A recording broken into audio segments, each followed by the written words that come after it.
Well, when they needed to take a big step forward, the Dallas Stars end up taking a few big steps backwards. On today's show, we'll give you a full breakdown of last night's disastrous loss to the Montreal Canadiens, talk about the special teams that went wrong for the Stars, talk about the whole coaching situation and how Rick Bowness's days may be numbered here in Dallas, and talk about how this team needs to respond now looking to play their next 4 games on the road against Eastern Conference foes. All of this coming up on a midweek edition of Locked On Stars.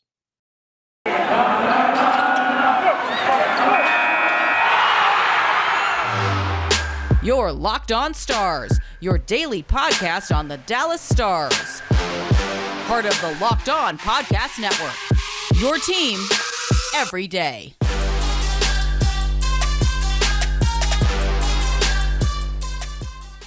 Howdy, Stars fans. Welcome back to the Locked On Stars podcast, the only daily podcast covering the Dallas Stars, part of the Locked On Podcast Network.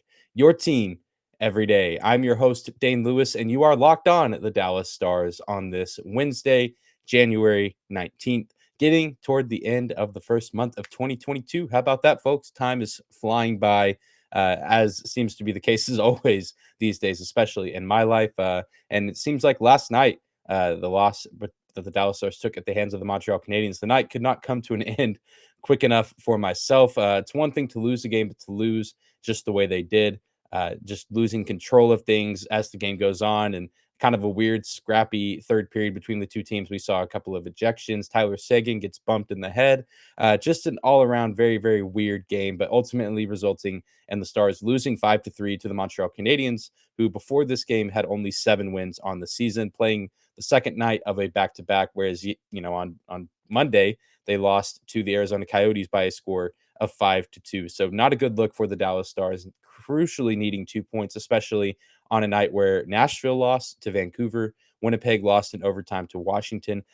Would have helped the Stars maybe gain just a little bit of ground, not too much ground, but all the points that they can get at this point is beneficial this season as they look to continue to push towards at least a bottom playoff spot, but shooting themselves in the foot continually, as we talk about on today's show. But before we get into breaking down this game as a whole, do want to take a moment and say thank you for stopping by today's episode of Locked On Stars. Whether this is your first time here or you are a recurring listener, thank you for making Locked On Stars your first listen of the day. Be sure to subscribe to and follow the Locked On Stars podcast wherever you find your podcast at, whether that's on YouTube or your favorite podcasting platform. The show is always 100% free, no matter where you listen or how you listen. And also be sure to rate and review or drop a like if you like what you hear. But without any further hesitation, let's get right into breaking this game down, giving you some of my thoughts and my takes, as well as some post-game sound bites from guys like Tyler Seguin, Ryan Suter, Jake Oettinger, and Coach Rick Bowness. But I think the biggest takeaway from this game has to come down to special teams. The Stars have had one of the best power plays in the National Hockey League this season. Consistently been in the top 5, sometimes even top 3 at some stretches of this season. Of course, there's always games where the power play, is a little bit run down and maybe not running at its most efficient level. And I think especially having to readjust to guys like Gurianov working their way back into the lineup last night. You might not have expected it to be firing on all cylinders, but especially against this Habs team who 32nd in the NHL as far as standings. I mean, giving up just a lot of goals to a lot of different teams seemed like a recipe for the Stars to really take advantage on the power play, but they really just didn't, especially early in the game when it mattered most. They had, I think, 2 opportunities, maybe only 1 opportunity in the first period, but still early on in the game, had a plethora of opportunities on the power play. And each of their earlier power plays, it seems like they built a little bit of traction about the first 30 seconds, and then things just fell apart the last minute and a half or so of those man advantages. And that's just not going to be a winning recipe for the Stars, and including, I believe it was their third power play, or it was the third goal of the game for the Habs. So maybe that's what I'm thinking. But they even give up a shorthanded goal to Montreal on a power play that puts, like I said, puts the Habs up 3-1. After some pretty crushing blows, as far as some weird review play calls, like Michael Raffl's shorthanded goal, which the penalty kill was kind of a disaster in its own right. And we had Coach Bowness commented on the penalty kill, talking about how the players seem to be doing a lot of things right about the first minute and a half, and then I think Montreal scored their 1 power play goal of the night in the last 11 seconds of the man advantage. I believe their first power play of the game. And so it's just one of those things where you applaud the players for kind of doing their job correctly. throughout, the early stages of the power play, but you just have to be able to find a way to finish and have to find a way to close it out consistently. And I mean, yeah, just a frustrating pill to swallow. The Stars typically pretty good on special teams. The penalty kill has been pretty disastrous coming out of the COVID hiatus. Definitely not a strong suit of the team, but still, I feel like most games that you look at the goals they give up on, the PK, it's a lot of times they're not giving them up super early on the power play outside of a few instances. It seems like they're hanging tight for a little bit, but then things just kind of fall apart at the end, which is really worst case scenario because you allow the opposition to burn almost 2 minutes of game clock with the man advantage. It's almost like if you're going to give up a power play goal, better to give it up early on where at least you have your fifth guy back out on the ice and you have an extra 2 minutes or so to kind of get things back into gear. Letting the other team score it late into their power play possession just hurts on a whole other level outside of letting the other team score. You also let them burn 2 crucial minutes that you could use to be climbing back into the game. But let's take a moment and just hear what Bowness had to say about the power play, as well as defenseman Ryan Suter. Yeah, I didn't like the power play at all. They got one at the end, 6-on-4, but that's not that power play. We have to do a lot better with that. That's a couple games we've given up a key. It's a 2-1 game and we give up a shorty. Like that's just that's shooting yourself in the foot. It's as simple as that. Power play has to be a whole lot better than that. Like a lot better. Well, I thought there were a couple of plays I thought we were going through the neutral zone. Miro is such a good skater. I think Denny had one he could have been in on. They kind of haul us down, but once we got in, I thought we were moving it well. We were making plays. Guys were pretty poised with the puck. We got one there at the end. Obviously, it would have been nice to get one in the second period. We had a couple of really good looks. But like I said, the power play's the same as 5-on-5. You have to bear down, you have to focus and, simplify, get set up and then just simplify the power play. Yeah, I think Bones said it really well by saying that this Stars team was shooting themselves in the foot, just hurting themselves a lot with some sloppy turnovers in the neutral zone, in their own zone. It feels like, especially early in the game, the Stars were dominating, time of possession, time on attack. Felt like most of the game was being played on the offensive end of the ice for the Stars. And then whenever Montreal was getting their chances, they were just executing when they did have those few opportunities. I know the Stars outshot the Canadiens by a massive margin in this game. I think the Stars had like 51 shots on goal. Montreal was somewhere in like the mid 20s. Just an absolutely outrageous stat. The Stars certainly had a good amount of opportunities, an array of opportunities, especially near the end of the game. They were just piling up shots, shot after shot after shot, but really nothing was going in. Several shots bounced off the crossbar, and this game was just very reminiscent of what the Stars kind of looked like early in the season, where the special teams were struggling. The offense was getting good looks, but couldn't quite execute. The defense was kind of holding the team together, but then they ultimately collapsed. I did make a comment that last night's loss stung more than both of the Ottawa losses combined, and I stick to that. I think this is a new low point for the Stars, just given the way that this game unfolded. Because and even Scott Matla of Locked On Canadiens said yesterday, talking about this Habs team and their struggles this season. It's one thing to lose games, but as long as you can, you don't have to question the effort or the heart of the team. And I don't think you can do that with the Stars team. I don't think you can say that they didn't want to win this game or they weren't trying, because I think they did have a good amount of opportunities. They were just getting unlucky with the puck not going in the back of the net.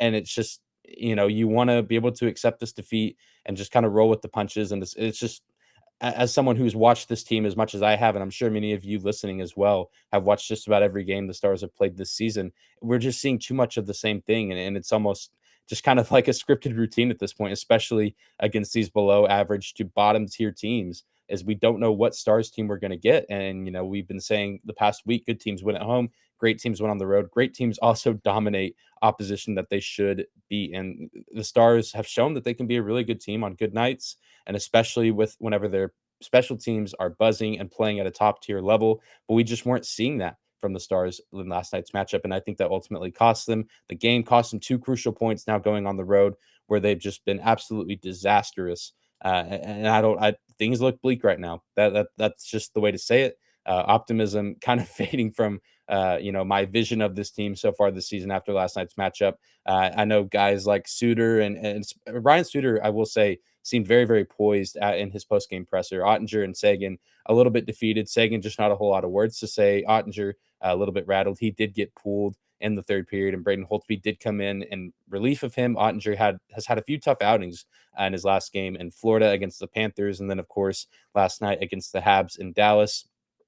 And yeah, certainly, worth noting that he's kind of had a good start to his career. And this is maybe the first time that we've seen some bumps in the road for him. But Ryan Suter, very, very, very, very poised and talking about how you can't really, hang your head too low and you just got to keep moving on and roll with the punches and move on to the next game. And so it's going to be interesting to see how the team responds and ultimately, just how this organization responds as a whole, because as we're going to talk about in a second, maybe some changes are coming sooner rather than later.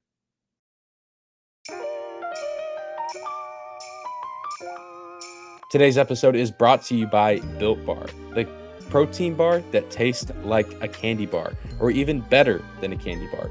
Built Bar makes it easier to stick to your New Year's resolution because it tastes so good, you'll want to eat it, unlike other protein bars, which can be chalky, waxy, or taste like a chemical spill.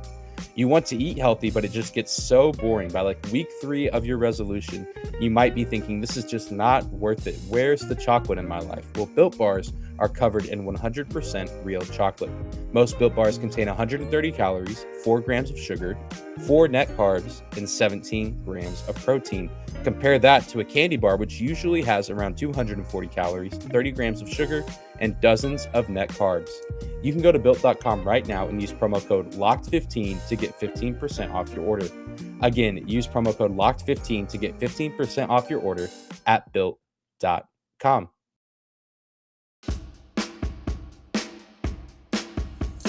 Moving on to the next segment of today's episode of Locked On Stars.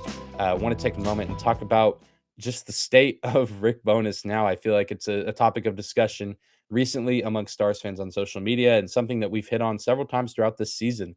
And I will admit to being a guy who early on in the season was a Rick Bowness apologist, if you will. A guy who wanted to hold out and have optimism, saying, hey, this guy took this Stars team to the Stanley Cup 2 years ago. Against all odds, he had this team playing for a playoff spot late into last season, despite injuries, despite COVID, despite snowstorms canceling games for this Stars team. But now it just seems like his days are slowly starting to be numbered. And even as I'm recording this late on Tuesday night, there's part of me that's just going to be watching my phone very, very closely over the next several days. There's a part of me that still doesn't think that we see a coach firing midseason, but I feel like after a game last night, it's definitely something that's at least on my radar.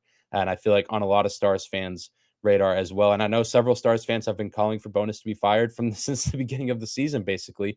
And now those talks are certainly starting to gain a lot more traction, and at least in my eyes, starting to gain a lot more credibility. And it's just at the point now where something has to give. And you can only blame the players and the way that they play for so long, because I don't think a whole lot of last night can be pegged on the performance of the players. Did some of the guys make mistakes?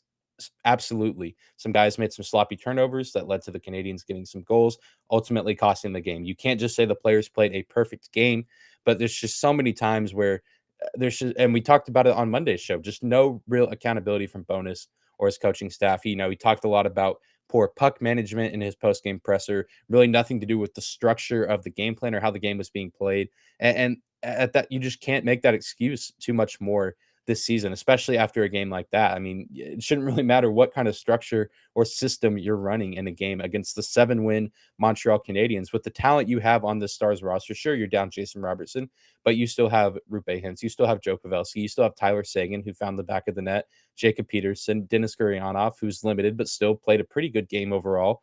Guys that know what they're doing. Esa Lindell, just to name another name, his 400th career game.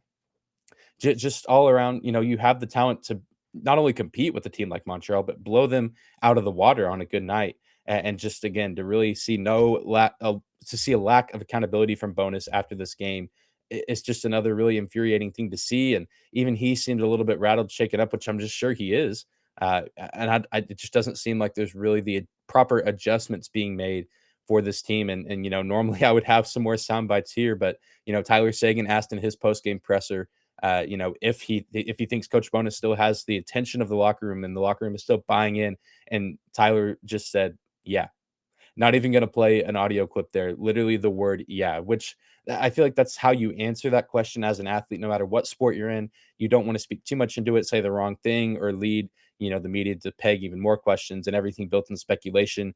I understand his answer there, but also at the same time, if you're bought into what the coach is saying, and you think that this is the guy that should be leading your locker room, as a guy like Seguin who's been with this team for as long as he has and means as much to this organization and fan base, as he has, debatably one of the most iconic guys to wear the Dallas Stars jersey since the start of the franchise, basically. I feel like there would be a little bit more, expansion on his defense of his coach, and there just really wasn't that. And even, you asked Coach Bowness, there was a question asked him, same thing, if he thinks that he has the control of the locker room, and he just says yes.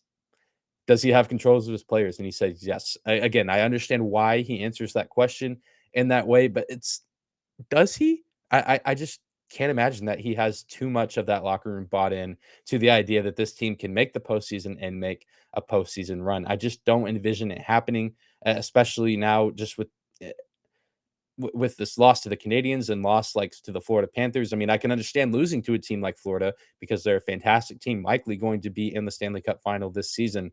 But just to see the way they lost, to kind of see, the lack of response against Tampa Bay, we did see some good things in that Tampa game, but ultimately not the right adjustments to get the Stars back on track. I just feel like we're running out of time to get things back on track for this season. But now we're kind of at the point where we can't really tank and get a really, really good draft pick like Montreal or Arizona, teams like that. We're going to be stuck in the middle of the pack.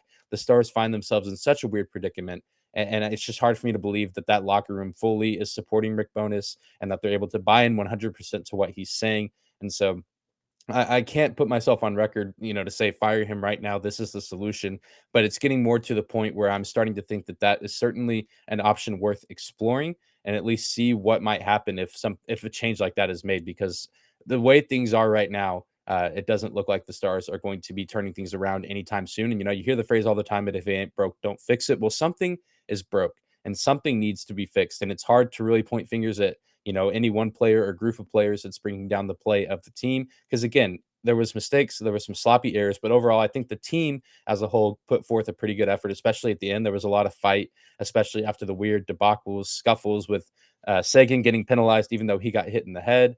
But the ejection, Montreal players, I think Jamie Benn even got ejected after all that. I saw him head down the tunnel. Just a weird mess there, but still a lot of fight.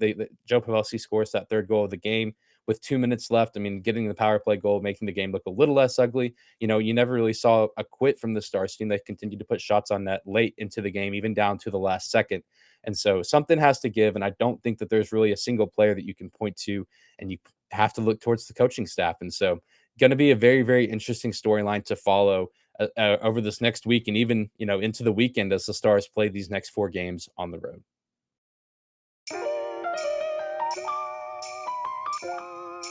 Today's episode is brought to you by BetOnline.ag. BetOnline would like to wish you a happy new betting year as we continue our march towards the playoffs and beyond. BetOnline remains the #1 spot for all the best sports wagering action for 2022. A new year and a new updated desktop and mobile website is where you can sign up today and receive your 50% welcome bonus on your first deposit. Just use our promo code LOCKEDON to get started. From football, basketball, hockey, boxing, and UFC, right to your favorite Vegas casino games, don't wait to take advantage of all the amazing offers available for 2022. BetOnline is the fastest and easiest way to bet all of your favorite sports. BetOnline.ag, where the game starts.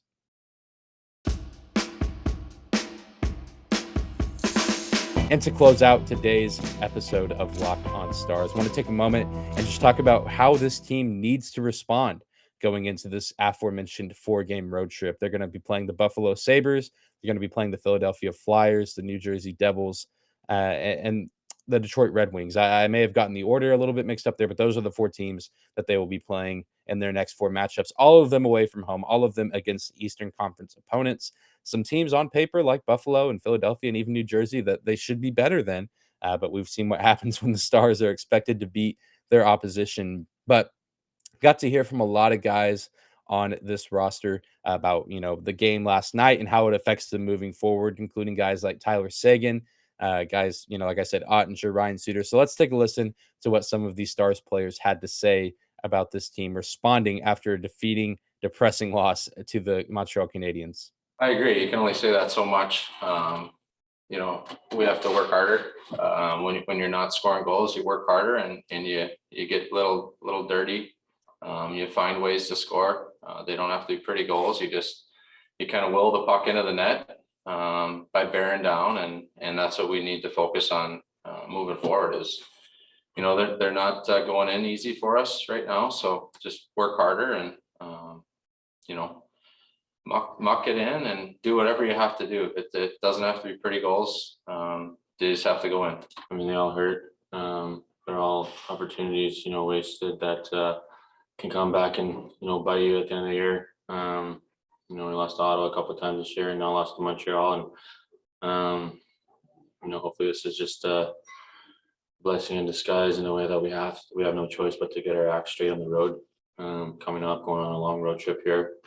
There's no excuses. I mean, we're getting down to not do or die, but the urgency has to be very high. Yeah, I mean that's hockey and that's goaltending. I mean, it's not always going to be easy, and obviously, I want to be a big part of this team and help this team win, and I know I can do that. And no matter what happens out there, I believe in myself, and I know I can help this team win. And I'm just gonna do everything in my power to do what I can do to get my game back to where it needs to be and then help this team win. Yeah, I think Ryan Suter, and we kind of talked about it a little bit earlier in the first segment, but he makes a good point of, as a team, it's important that the guys in the locker room don't dwell on this loss. Yes, it's a demoralizing loss. It's a suffocating kind of loss, but I mean, just in the world of sports, you have to continue moving forward and be on to the next one. You can't hang your head too low for too long. You got to learn from your mistakes and reflect on the mistakes that you made in your game in order to improve yourself and find a way to move forward. But ultimately, you have to work harder. You have to continue to grind out every single day in practice in order to improve yourself and be better. And Tyler Seguin, mentions that maybe this game is a blessing in disguise. Maybe this is what they need as a locker room. Maybe this is a turning point for this team. But I feel like we've said that so many other times. That loss to Nashville, I feel like at one point we said was a turning point for this team. The win against Minnesota before the COVID hiatus, maybe we thought that was a good turning point. Maybe they needed another negative turning point like this.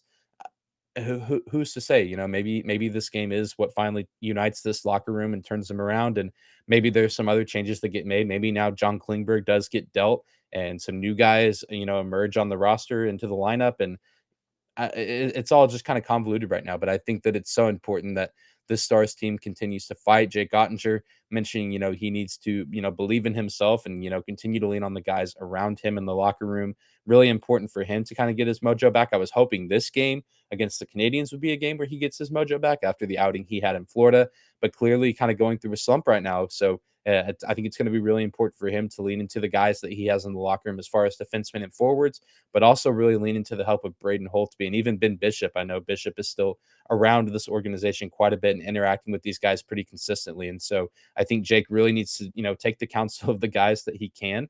I believe in Jake, and I think this is, we've seen too much good from him to think that he's just now going to become this weird middle of the pack kind of goalie. I think goalies in this league throughout all of time that the NHL has existed go through tough, rough patches and cold stretches. And this is just one of those moments, and it's coming at an unfortunate time.